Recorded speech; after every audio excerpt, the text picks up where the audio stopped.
In the heart of Baymard, Landon Barn labored alongside his officials, meticulously crafting a legal framework inspired by the efficiency of his past life. They categorized every sector from agriculture to finance, aiming to build a society governed by clear, unwavering rules. He prioritized public health, enforcing strict expiration labels and safety regulations for every commodity.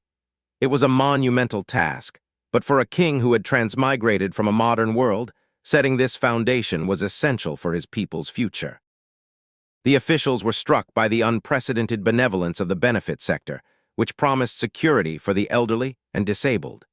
They felt a profound sense of pride serving under a leader who cared for the most vulnerable citizens. Landon tightened the rules for visitors and international students. He was willing to share basic knowledge, but strictly guarded the industrial secrets of Baymard, keeping potential enemies at bay by limiting their stay and access. Seeking to gauge the shifting tides of the continent, Landon arrived at the Tenal auction house.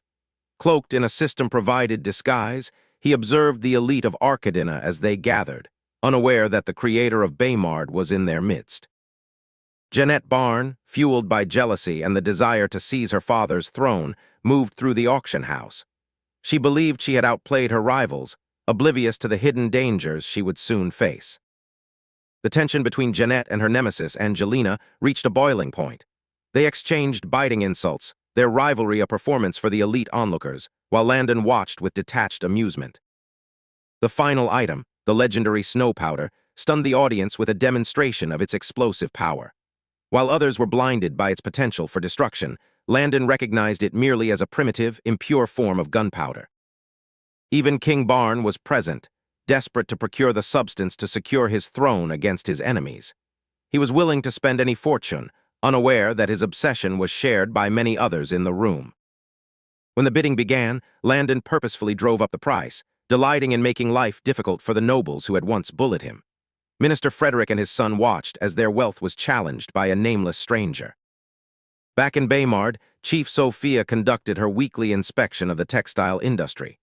With the new steam-powered machinery in place, the production efficiency had soared, a far cry from the grueling manual labor of the past. Sophia marveled at the steam-weaving machines, which turned crude fibers into high-quality fabric with ease.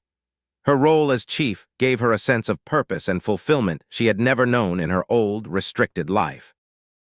The sewing machines were her favorite. They eliminated the frustration of erratic tailoring, allowing for mass production of consistent, well-fitted garments. Each machine was a marvel of engineering that simplified the lives of every worker. Inspecting the national flags, Sophia felt a deep connection to the values they represented: prosperity, power, liberation, and peace. She felt blessed to lead a department that was finally dressing the nation with dignity. In the capital of Yadin, Queen Ivy was unraveling. The news of her rival's intimate moments with the king had left her furious, driving her to plot petty and dangerous retaliations against the other concubines. Landon examined the new Baymardian calendars, a project Tim had successfully realized. These booklets were not just trackers of time. They were tools for public education, filled with hygiene tips and useful contacts to guide the citizens. With time on his side, Landon directed the glass industry toward more complex instruments, precision lenses, and clinical thermometers.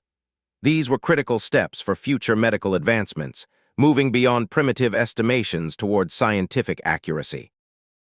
Meanwhile, Martyr Shannon traveled towards Riverdale, haunted by the suspicion of betrayal. His camp was cold and tense, as he prepared for the dangers he believed Baron Kane and the king were orchestrating against him. The night exploded into violence as assassins targeted Martyr in his sleep. With practiced precision, his hidden guards sprung the trap, successfully repelling the ambush in a bloody display of survival. The housing tour commenced, and the citizens of Baymard were speechless at the sight of sturdy, modern homes. For families accustomed to living in precarious huts, these cement structures were nothing short of a miracle from the gods. Every feature, from electric lighting to indoor plumbing, was met with stunned admiration.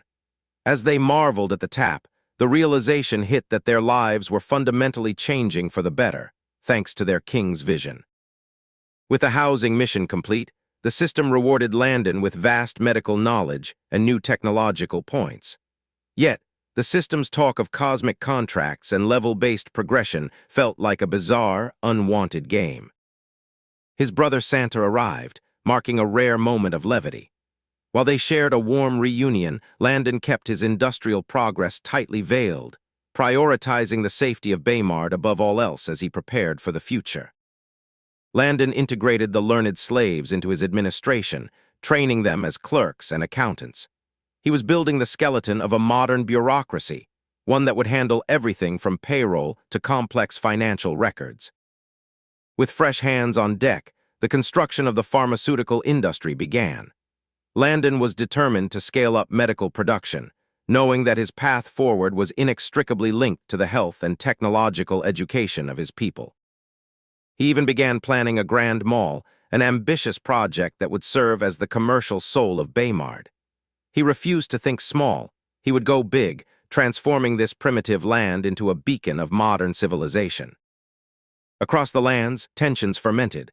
The young lord, pushed to the brink of madness by his brother's rise, swore an oath of vengeance. The stage was being set for a clash that would test everything Landon had built.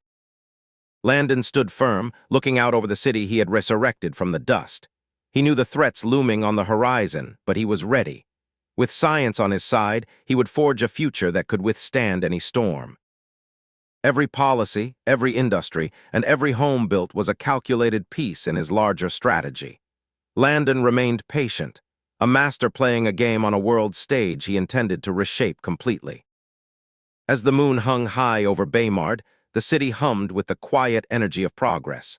This was only the beginning. The king's vision had become reality, and the echoes of his transformation would soon be heard across the entire world.